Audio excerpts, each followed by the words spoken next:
Donc la première présentation, c'est sur le potentiel de graines germées dans l'alimentation des pondeuses. Donc un travail qui a été réalisé donc, au Royaume-Uni par la Soil Association. Donc voilà, qui avait aussi un groupe de travail comme en France hein, sur le sujet de l'alimentation.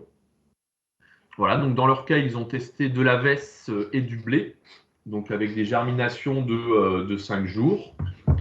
Et donc, ils ont voulu évaluer l'impact de la germination sur l'énergie métabolisable, donc des produits finis, le profil en acides aminés de la protéine et aussi la teneur en certains facteurs antinutritionnels. Voilà, donc effectivement, il n'y a pas eu tous les parties vitamines non plus. Par exemple, c'est vrai que ce sont des analyses assez coûteuses. Voilà, donc une petite photo du dispositif. Donc ça a été fait à la ferme, donc avec des bacs de germination. Voilà, comme on peut le voir ici. Donc il y avait eu un contrôle aussi de l'humidité, de la ventilation hein, pour avoir des produits qui restent sains derrière pour les animaux. Donc premier résultat donc, sur le blé. Donc le graphique de gauche, donc on a donc l'analyse donc des taux de sucre, du sucre global de l'amidon et donc ici on a le contrôle, donc c'est le blé non germé au bout d'un jour et au bout de 5 jours.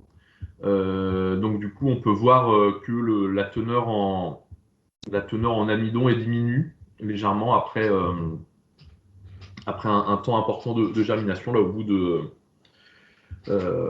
des 5 jours. Donc ça c'était le principal élément.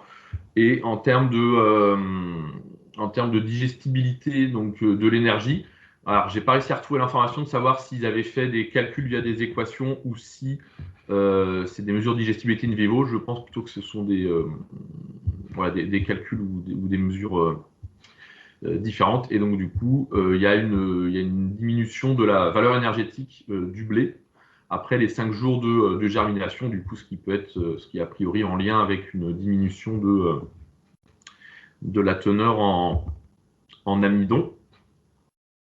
Voilà, donc ici on a le profil en acides aminés donc du blé. En vert, on a le blé non germé, donc témoin. Au bout d'un jour, c'est en rouge. Et au bout de 5 jours, c'est en bleu. Donc nous, les principaux acides aminés qui nous intéressent, hein, ce sont la lysine qu'on voit ici et la méthionine qui est là.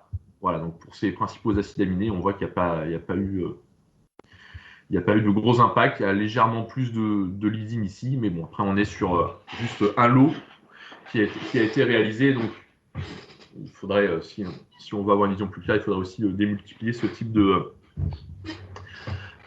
travail. Voilà. Donc concernant la veste, donc là il y a eu des mesures de protéines en plus, donc pour la veste. Voilà, donc au bout de 5 jours, on a pareil une diminution de l'amidon. Donc voilà, starch ici là. La protéine reste stable. Et il y a une légère diminution, même une diminution de certaines catégories de fibres. Là, les NDF, ce ne sont pas toutes les fibres. Voilà. Et pour le coup, sur l'énergie, l'impact est modéré. Donc on voit là, on voit la teneur énergétique au bout d'un jour. Donc là, ils ont fait aussi 3 jours et 5 jours. Donc ce qu'il faudra, donc, oui, je vois en même temps, je redemanderai des explications complémentaires dans la mesure où là, on a une baisse quand même de l'amidon et un maintien de la valeur énergétique. Donc concernant la veste, donc pareil sur le profil en acide aminé, il y a peu d'effets au bout de 5 jours de germination. Donc ça, c'est des dosages complémentaires qui ont été faits de facteurs antinutritionnels. Donc il y a une légère diminution des facteurs antitrypsiques grâce à la germination. Donc en conclusion, donc l'unité de germination dans leur cas était assez facile à mettre en place. Donc elles étaient distribuées en fait en plus de l'aliment. Il y avait une distribution d'aliments classique et il y avait les graines qui étaient distribuées en parallèle, un peu plus en enrichissement de milieu que matière première incorporée dans l'aliment. Donc les graines n'ont pas réduit l'ingéré total, donc ça n'a pas nécessairement pris la place d'une grande quantité d'aliments. Et donc du coup, un peu les perspectives qu'ils ont définies, c'était que dans le cas notamment de périodes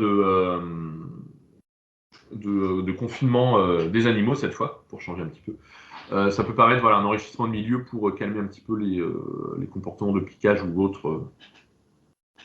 Voilà, donc du coup, eux, leur conclusion, c'est que c'est plutôt un enrichissement de milieu, un produit humide qui était quand même pas mal consommé. Mais l'intérêt nutritionnel de la germination sur ce qui a été regardé, donc sur la valeur protéique et énergétique, du coup, est assez limité.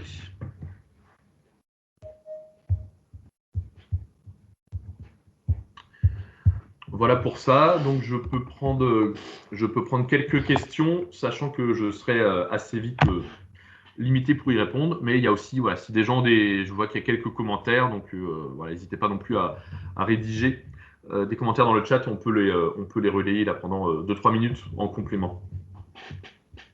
Ok, merci. Il y a une question sur est-ce que vous aurez l'information sur la température et l'humidité pour la germination?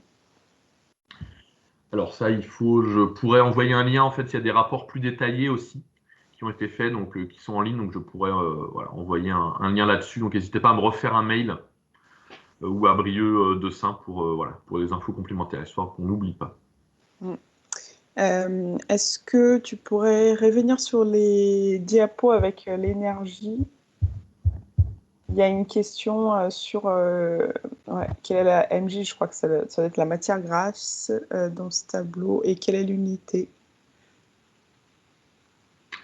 Alors, la matière grasse, ça n'a pas été analysé. De toute façon, après, dans le blé, il y en a pas, ou presque pas. Et l'unité, en fait, là, on est sur des mégajoules par kilo, donc de matière sèche, on est sur sec. Et donc, en France, on utilise l'énergie métabolisable en unité énergétique. Très bien. Est-ce que vous avez des informations par rapport à l'intérêt des graines germées vis-à-vis des vitamines? Non, il n'y a pas eu d'analyse dessus. C'était effectivement, moi, j'aurais eu en tête que c'était éventuellement des choses intéressantes pour les vitamines. Mais du coup, là, ça n'a pas pu être analysé. Ok. Est-ce que vous avez une idée de l'impact de la germination sur la perte de masse De la graine. Non, pas du tout. Là, ça a vraiment été distribué en mode matière première supplémentaire, assez humide. Hein. Donc, du coup, j'ai pas les infos là-dessus. Pourquoi vous avez utilisé les blés et la vesse pour cette étude? Le blé, j'imagine, hein, donc là c'est moi qui imagine. Non, mais le blé, c'est quand même une céréale standard, qui est quand même largement cultivée, donc ça permet d'avoir des références sur quelque chose de largement cultivé. Et après, la vesse, c'est peut-être aussi que ça peut être présent dans des récoltes, et que c'était l'idée de voir un petit peu si ça peut être intéressant sous forme de graines germées, parce que la vesse, c'est quand même pas un produit, une matière première très intéressante, mais qu'on retrouve de manière contrainte dans pas mal de récoltes de céréales, notamment en bio. Très bien. Peut-être juste un dernier commentaire d'Anusuro par rapport à des essais faits en Magneuro, où en fait apparemment les blés ne seraient pas tellement pertinents, mais plutôt les protéagineux qui seraient plus intéressants. Voilà, je vous laisse lire les commentaires. Une dernière question. Est-ce que vous avez les détails de la construction et de l'aménagement nécessaires pour faire la germination des graines en grande quantité? Là, non. Je pourrais redemander. Je crois me souvenir qu'ils avaient acheté à une entreprise qui vend des bacs comme ça, du matériel un peu un peu clé en main. Par contre, ce que je peux faire effectivement, Myriam, c'est redemander eux, le nombre de poules qu'ils avaient et un peu de précision comme ça sur les pratiques de l'éleveur, si ça peut peut-être t'aider à voir comment dimensionner chez toi. Ok. Et une autre question sur un peu qu'est-ce qu'on peut en tirer de cette étude? Est-ce que on n'a pas vraiment vu d'intérêt nutritionnel, voire une perte des valeurs nutritionnelles avec la germination? C'est effectivement ce qui a été observé dans le blé. Et après, là, visiblement, vu ce que disait Anne, côté INRA, ils ont un petit peu ce même type de retour.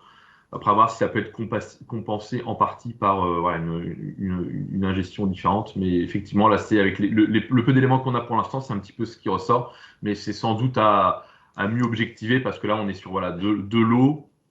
Il n'y a pas les analyses de tout qui ont pu être réalisées et autres. Par contre, ce que je peux faire aussi là, c'est me rapprocher. Alors, Anne, peut-être que tu as les infos à diffuser, mais c'est me rapprocher de l'INRA, de demander à Hervé Juin, du coup, ce qu'ils ont dû faire des mesures de digestibilité sur ces produits. Donc là, on a une vision claire de récupérer peut-être ces infos et les faire suivre, voilà, les faire suivre en commission ou voilà, autre type de réunion, David.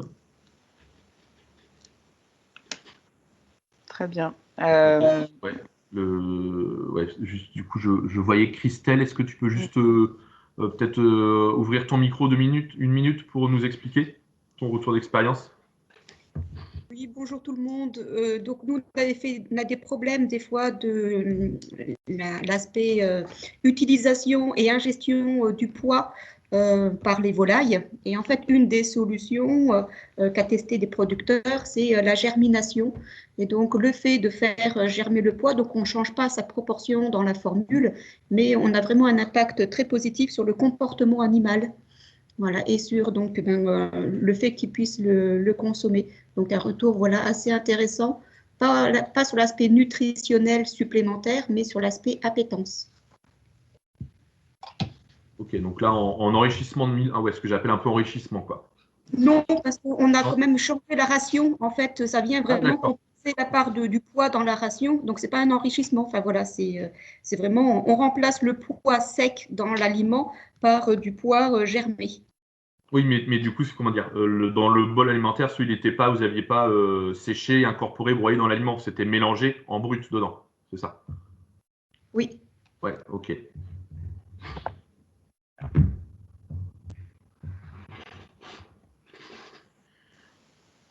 Très bien, Ok. on va. Il reste des questions, Olivia, ou on peut Il enchaîner? y a une petite question. Je ne sais pas si vous avez des informations par rapport à la cameline. Est-ce qu'on peut la faire germer comme solution sur les facteurs antinutritionnels? Alors, je ne sais pas du tout. Est-ce que Eugenio connaît la réponse ou a des éléments là-dessus?